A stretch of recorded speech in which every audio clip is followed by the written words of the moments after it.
You're locked in to the hottest station on the planet. Resistance is futile. The revolution has begun.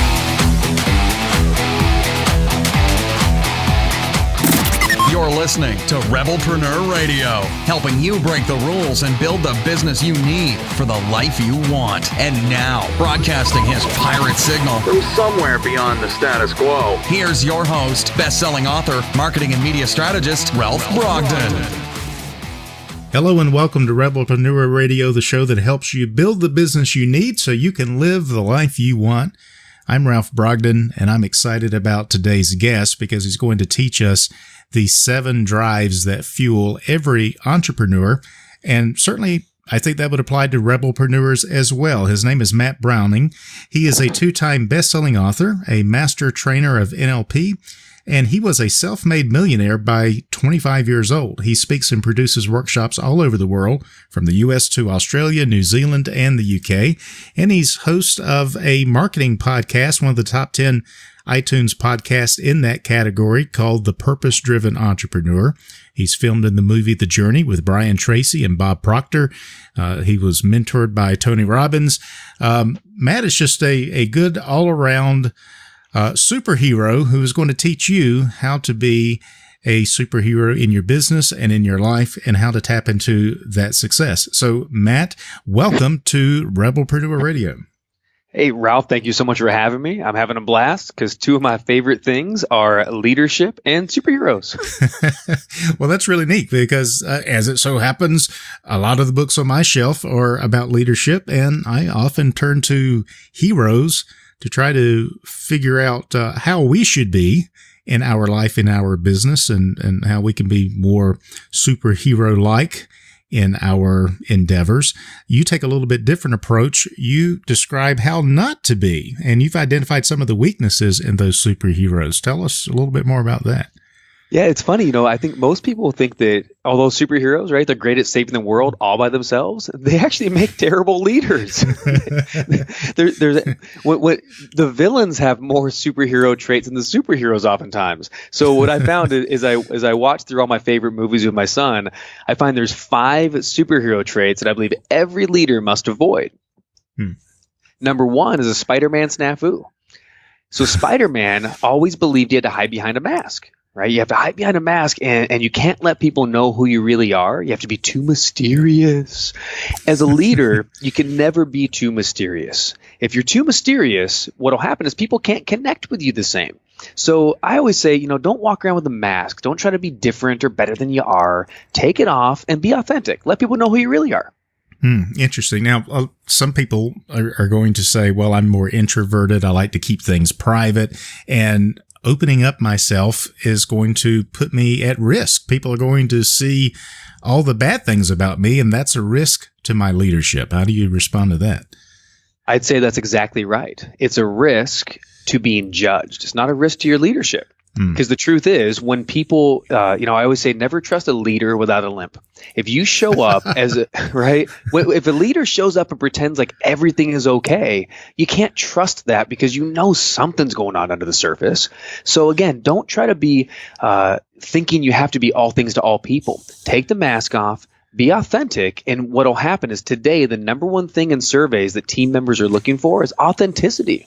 Right? They want an authentic, raw, and real relationship. They want to know how you really feel. They want to know what's really going on. If there's trouble in the business, they want to understand so they can join you in the struggle and join you in the fight, right? That's what taking the mask off is all about. I like that. What's the second? The second one is what I call the Mr. Incredible mistake. Now, it's great that we're doing this for Chicago radio because I just did this segment on WCIU Chicago television just before Comic-Con, which is really funny because, we were bringing it there because, of course, superheroes. And everybody loves Mr. Incredible, The Incredibles. Mr. Incredible never trusted his team. And if you watch the Incredible movies, he always has the kids and his wife stay back at home whenever possible. He's always worried for them. He thinks that he's the only one who can get the job done. In the last movie, right, he left the kids at home, and lucky for us, the kids and baby Jack, they got out and they saved the day. So trust your team. They're stronger than you think. I like that. And I think that probably also speaks to the strength of our family relationships, doesn't it?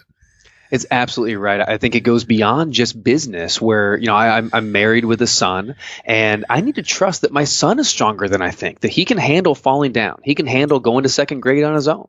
I need to trust that my wife doesn't need me to open every proverbial pickle jar, and save her from from every fall along the way. That she's a tough lady. She can take care of herself. So as a leader of the home, just like a leader in the business, I need to be able to come and support, and I want to serve her, right? I want to take care of her. I want to serve my team members, take care of them. But I also need to trust that they can take care of themselves, and I don't need to try to fix everything. I love that. Boy, and that's really liberating, isn't it? It sure is. It takes a huge weight off our shoulders when we the first time you look at a team member or a family member or whoever it is we're talking about, and you see them running with the ball and scoring a touchdown, you're like, wait a minute, I should have done this a long time ago. Who am I to think that I'm the only one that can get it done? But visionaries oftentimes feel like we're the only ones that can do it because we're the ones that started the enterprise or the business or whatever it is. Yeah. And let's be honest, even if you are a Michael Jordan, you still need a team behind you to put points on the board. You really literally cannot win the game and the championships by yourself. That's right. Well, I mean, Kobe has a chance, but it depends on the team he's on. He might have a chance, but even Kobe needs a team. Michael Jordan needs a team. I agree. So we're talking about the 5 superhero traits every leader must avoid. What's trait number 3? Trait number 3 is what I call the Iron Man illusion. Now, Iron Man, if you can see my face right now, it's very stern. Iron Man had the belief, and we actually touched on this earlier, he has a belief that he has to keep the armor on. And this is for the leader who can't be vulnerable around people, who can't show the weaknesses. So more than being mysterious like Spider-Man, the Iron Man illusion is about thinking you have to have an armor of protection all the time. That if you have maybe you wake up and you feel depressed one morning, you can't ever show that because it's going to weaken the team. No. What'll happen is if you show your vulnerabilities, your team can actually rally around you and help you through things. It's amazing what happens when, like I remember in Iron Man 2, there was this great scene. He was soaring too high up, and he got so high up that Jarvis, the computer system in his suit stopped working, and he crashed back down to Earth. And it was just a beautiful scene because he took the mask off. He took the armor off on the ground, and you saw that he was beat up and scratched and black eye, and he was hurt. He was a vulnerable human. And instead of trying to be a super leader, just be a human being and let people help you when the time's right. I love that. That sounds really good. What's the 4th trait? So the 4th trait to avoid, the 4th superhero mistake, is the hectic Hulk. So you've seen the scene, right? Or how have you seen the scene of Hulk smash? Rah! and what Hulk does is being too emotional. So when Bruce Banner becomes Hulk, what happens is as soon as an enemy comes in or a perceived enemy, Hulk freaks out. And we've all seen Hulk smashing enemies and friends alike because he hasn't had time to think. I say as a leader, it's so important that we need to be driven by emotion and passion.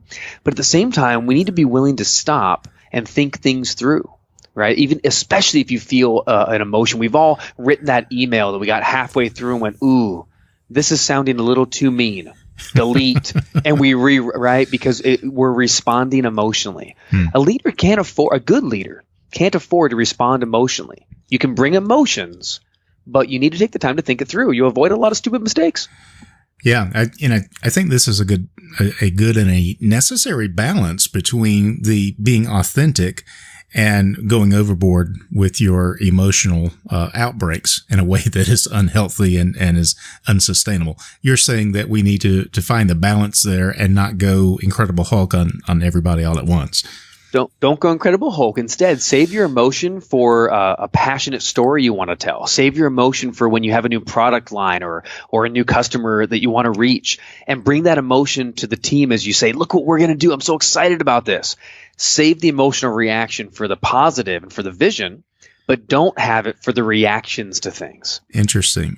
And I can think of a lot of leaders who they become emotional, but always at the wrong times and always over a negative situation, but they are hardly moved by things that should move them in a positive way. And so you're saying really kind of reverse that and get emotional about the things that are positive and the things that are going to really get people excited around you. Yeah, real well said. So 5 superhero traits that every leader should avoid. What's trait number 5? So trait number 5, I call the Superman screw up. I love alliterations, as you can tell. The Superman screw up is not knowing what your kryptonite is. So every leader, I don't care who you are, like I said, every leader has a limp. Don't trust them if they don't. Every leader has a kryptonite. So we need to know going in what our kryptonite is. So is it too indirect communication? Is it poor time management? Is it self-esteem? Is it losing your temper, right? So I love asking a host, so like, Ralph, what do you think as a leader, what do you think your kryptonite would be? The thing that if it's gone unchecked could actually cause damage in your enterprise or with your people? Well, that's a good question, because I was sitting here thinking while you were explaining that, what is my kryptonite? Probably, I don't know. I'm an introverted person, and yes, I'm a visionary and a strategic person. So I guess probably my kryptonite is, I don't know if it's kryptonite, but it's afraid to take off the mask, afraid to get out of the armor, trying to do everything myself. Pretty much every superhero trait that you say don't do, this is what I'm doing. I'm the antithesis of the superhero right now. Well, and this is why I came up with this segment, because I think it's not the end of the conversation, but it certainly begins the conversation about becoming a super leader. So mine, I'll jump in. I'll share mine and see if you relate to this one. Mine is time management. And it's the kind of thing that if I'm not careful, right, my natural tendency, if I'm not focusing on it, is to get lost in the moment. So I could sit with you and I could talk for 3 hours and listen to stories and forget that we have a certain time frame, right? And most importantly, it would be easy for me to get lost in the moment with a good friend and show up late to my next appointment. So for me, that's my kryptonite. So I have to be double on guard. See, Superman, it's not enough just to fight the kryptonite. He has to be aware of it all the time, everywhere he goes. I remember one of the old Christopher Reeve Superman movies, a great scene where Lex Luthor comes in and all of a sudden he opens up this chest and says, "Superman, I have something for you." And he opens it up and Superman gets rocked back on his heels and goes, "No, you brought it. I can't believe it." And he brought the kryptonite out and Superman is defenseless. So when you don't know how to deal with your kryptonite, it will cripple you as a leader and you'll become as ineffective as Superman crumpled on a floor. If you want to be strong, if you want to take care of things, if you want to get the vision out, you got to be able to face your kryptonite head on and ideally get rid of it many times. So put in systems in place, for instance, like for me with time management. I have to put in a really good scheduling system, and I've automated scheduling systems. I use my calendar. My wife and I sync a calendar together because I'm going to forget stuff. So I try to head it off of the past with a great system. The second thing is in the moment, I got to really pay attention because if I don't, I'm going to fall victim to the kryptonite. I love that. And you've got your defense mechanisms in place to manage the kryptonite. You're not going to be healed from it, so you have to manage it. That's right. You got to put it in a lead container, right? A big lead chest and lock it in, Don't let it out. Well, now that I've thought about it and heard your explanation, I think I've identified my kryptonite as perfectionism. Ooh. And that will steal time, it will steal energy, and it will cause me to take 20 times longer to do something and make it 100% perfect when I probably could have had it 90% finished and done earlier in the process and still would have been 3 times better than anybody else at my particular thing, but I have to have it perfect. And so it's the 80-20 rule. I'm spending too much time on that last 20% when probably the 80% is more than enough to deliver. Right. The 80% was already better than most 100% that are out there, right? Yeah, exactly. Yeah. Yeah. That's great. Easy to say and easy to identify, but not so hard to get out of that habit. So we got to create these systems to counteract the effect of that kryptonite. Yeah, and one of the biggest systems I found too is I wrote about it in the new book that came out last month, the Firebox Principle. One of the systems is getting in touch with because the Firebox is about the motivational drives that are under the surface that push us to do what we do and create what we create as innovators, creators, entrepreneurs, And if you can really be in touch with your true, honest, authentic drives, motivations, that what'll happen is you'll be like on a superhighway just going in the right direction. If you fake it or you convince yourself that you're doing things for a different reason, what'll happen is we'll find inconsistency down the road, and eventually we'll find sabotage even. Interesting. So tell us more about the Firebox Principle. You're the author of that book, The 7 Drives That Fuel Every Entrepreneur. We probably don't have time to go through all 7, but give us give us a couple and whet our appetite for how do we tap into that, and how do we become the superhero leaders that we should be and overcome all of these weaknesses? Sure. Well, let me tell you a little story about the book. Is what a firebox is it comes from an old steam engine locomotive, and any locomotive that has a steam engine in its core, the firebox is called the firebox, and it's deep down in the core, unseen, hidden in the center, but the fuel that you put in it eventually, burns a fire, creates the steam from the water, and that moves the momentum for the train going forward. So as an entrepreneur, all of us have a firebox that has been put inside us. The question the book answers is, what fuel fuels your firebox? Now, in old days, the Brits would favor coal. America would favor wood, and we've even used different sugar byproducts and corn and all sorts of things to fuel fireboxes. Usually, you pick the fuel based on the environment you're in, right? So if you're going through a big wooded area, you're probably going to start burning wood, and so forth and so on.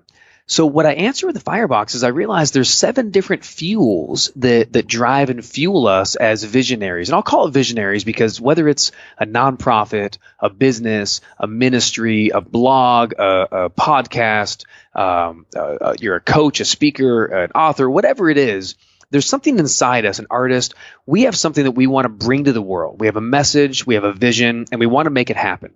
And if you're so consumed by that vision that you can't not make it happen, then I'm talking to you, and that's who the book's for.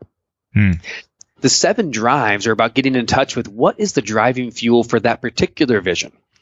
This is not a personality profiling system. It's not Myers-Briggs and DISC and all the other, great, strength finders. There's great systems out there. It's not about learning who you are. It's about learning the why, the deep why behind each one of your endeavors. So there's different drives, like we have the significance drive. Usually this comes from someone who is either in the shadow of someone great as a kid, or they were neglected or abused, or, somehow for some reason didn't feel like they were enough. And as they grow up, one of the drives to create something great is because they want to make a name for themselves. And this is not negative, right? This is something that some of the greatest creators in history had a significance drive because they wanted to say, you know what, I want to make my mark. I want my name to be remembered. And through that drive, you can build great enterprise that lasts for a long time. Powerful, very powerful. So the Firebox Principle, 7 drives that fuel every entrepreneur. And you've actually got a free quiz that people can go and take. And I guess that's going to kind of help identify what's driving them. Yeah, so we're actually finishing working on it now, depending on when this episode comes out or when the show comes out. But coming up in just later in the year here, we'll have the Firebox quiz done. It'll be free for all readers of the book. And yeah, you can go to fireboxbook.com/quiz.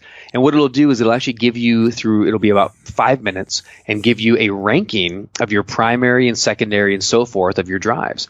So which of these drives is the biggest one fueling, but also what's the secondary? Because that can change. See, there's other drives like the contribution drive. The number one reason why you're doing your business is because of the people you're helping. And that's not to say that if you have a significance drive number 1 that you don't care about people. Hear me right. You could have significance number 1 and contribution number 2, which means, yeah, you want to make a great name for yourself, but you want to help people when you're doing it. Whereas if you had contribution as number one, significance number two, it would be all about the people. And while you're doing that, you certainly would like to make a mark as well. Can you feel the subtle difference in those? Yeah. And I suppose that would also, that would have a lot to do with motivation and purpose and persuasion and what we bring to the table and how we prioritize what we do and how we do, tapping into the why we're doing it. I completely agree. It's all about the why and the motivation. And one of the big things you get to do with it too is when you understand your fire drive, you get to rally people around your vision in a clear, concise way, and you get to bring your story into it. And a lot of it's more in vogue nowadays that new businesses are bringing their stories into things. Look at nobody knows the story of Gillette razors, right, or Schick razors, but maybe you've heard the story of Harry's, because Harry's razors that kind of came out after Dollar Shave Club. Their story is, we're sick and tired of the big razor companies who charge way too much for razors that are very cheap to make. And we don't think it's fair, and we're sick of getting 4 razor blades at the drugstore for $32, or $16, and we think that's dumb. Yeah, so, I did too. That's why I started getting my razors from Harry's. Oh, you do? So you're a Harry's user? Yeah. All right. So shout out to Harry's. Good job, guys. Yeah. but what Harry's did so great is, rather than leading with a product, they led with their fire drive, which is the one they use is the one I call the Avenger drive. Going back to superheroes. The Avenger drive is the drive that's inside that is based on either anger or revenge very often. And it doesn't, anger and revenge doesn't sound so positive. Avenger sounds better. But this is the drive of so many businesses have been built because they want to show somebody that they can do it. They see something in an industry that's not right, and they want to make it right. They want to turn a wrong and make it right. James Dyson started Dyson Vacuums out of the Avenger drive. He was sick of the vacuum industry that was taking advantage of customers with poor technology and disposable bags. So they were really getting at us every single day. I remember being as a kid, my mom always replacing the vacuum bags and having to order a new 3-pack every couple of weeks. Yeah. So Dyson said, I have a bagless vacuum cleaner, and nobody wanted it. None of the industry wanted it. So he had to leave England, and he went to America and started selling it. He went to Asia and started selling it. And eventually it became the new standard. And when he came back to the UK, they were forced to do it. And now if you go to a Target, every vacuum manufacturer has the bagless, same style that Dyson created. But he made that to change an industry.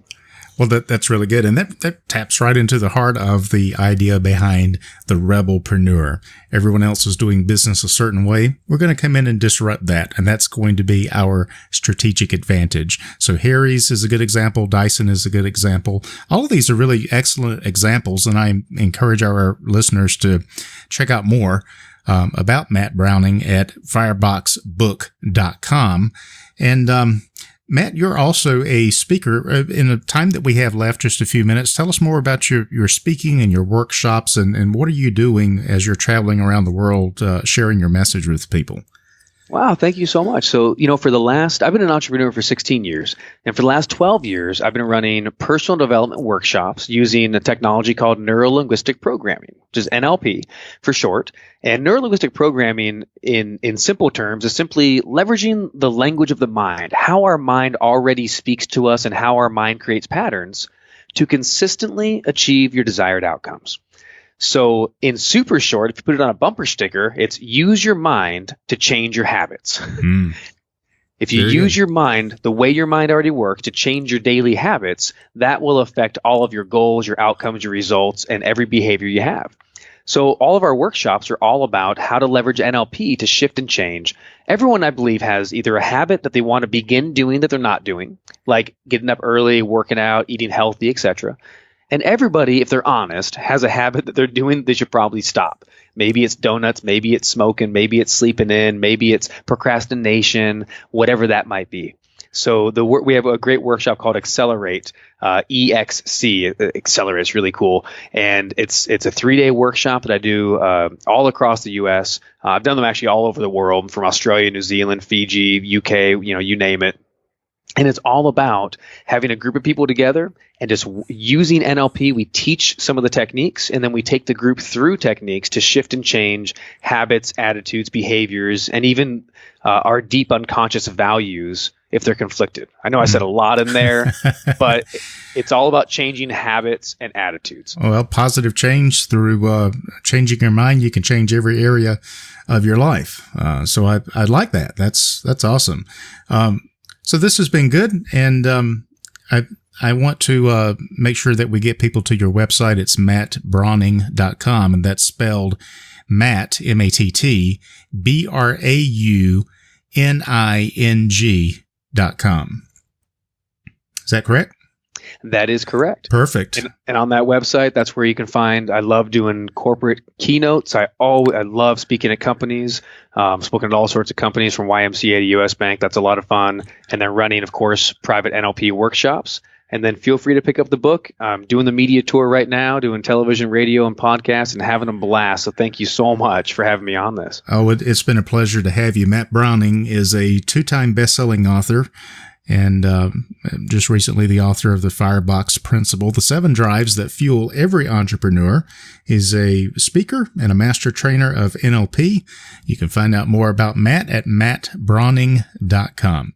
Matt, once again, thanks a lot. It's been really great having you on the show. Thank you, Ralph. You've been listening to Rebelpreneur Radio with Ralph Brogden. Download the show notes and much more at ralphbrogden.com.